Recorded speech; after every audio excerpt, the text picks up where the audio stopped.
Assalamu alaikum wa rahmatullahi ta'ala wa barakatuh. Quand une personne est-elle un être humain? Est-il nécessaire qu'une personne réponde à des normes spécifiques pour que cet être humain soit dépourvu d'humanité? Quand la foi fonctionne-t-elle pour humaniser une personne? La foi est-elle devenue définie par des normes et des affiliations, ou la foi est-elle ouverte et illimitée? Nous rappelons le hadith quand le prophète sallallahu alayhi wa sallam a dit: je jure par celui qui détient l'âme de Mohammed dans sa main, aucun d'entre vous ne sera croyant jusqu'à ce qu'il aime pour son frère ce qu'il aime pour lui-même comme bien. La condition de foi dans ce hadith a été définie par le prophète sallallahu alayhi wa sallam avec le verbe aimer. C'est un verbe indiquant la continuité. Autrement dit, l'amour ne doit pas s'arrêter, mais fonctionne plutôt dans un cadre relationnel mutuel entre les gens, afin de construire une société humaine dominée par les valeurs d'amour et de fraternité. Certains ont souvent promu des concepts et des idéologies pour dominer et exploiter, et ainsi l'homme se trouve à la merci d'un autre être humain, dans sa liberté pour se nourrir, se vêtir. Les valeurs de l'humanité disparaissent et la personne devient alors subordonnée à un autre être humain. Et la foi disparaît, parce que la valeur de l'amour a disparu et que la haine et la violence l'ont remplacé, ce qui conduit à un conflit humain. Ce que nous vivons aujourd'hui en termes de dérive derrière les apparences et la matière a clairement contribué à la disparition des belles valeurs, car il a contribué à la désintégration de la relation entre les personnes. La personne ne pense pas à aimer son prochain, et si elle exerce sa foi à sa manière, son souci est de penser à elle-même. Et finalement, qu'a-t-elle réalisé? Que doit-elle réaliser? Peu lui importe que cela se fasse au détriment d'une autre personne. Ainsi, l'écart s'est élargi entre une personne et une autre, au point que son voisin ne le connaissait que par le numéro de son appartement ou le type de sa voiture.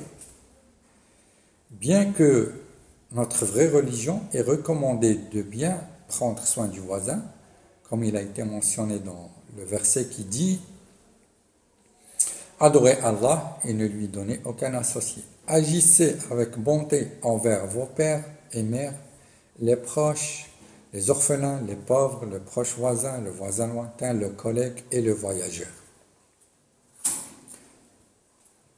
Comme il a été mentionné dans le hadith, le prophète sallallahu alayhi wa sallam a dit: l'ange Gabriel, Jibril alayhi salam, n'a cessé de faire des recommandations en faveur du voisin à tel point que j'ai pensé qu'une part de l'héritage leur serait accordée. Dans un autre hadith, il dit: quiconque croit en Allah au jour dernier, qu'il soit respectueux envers son voisin. Les versets coraniques et les hadiths du prophète sallallahu alayhi wa sallam recommandent de prendre soin du voisin, d'encourager l'attention portée au voisin. Bien le traiter est un objectif destiné à contribuer à la construction d'une société intégrée et inclusive.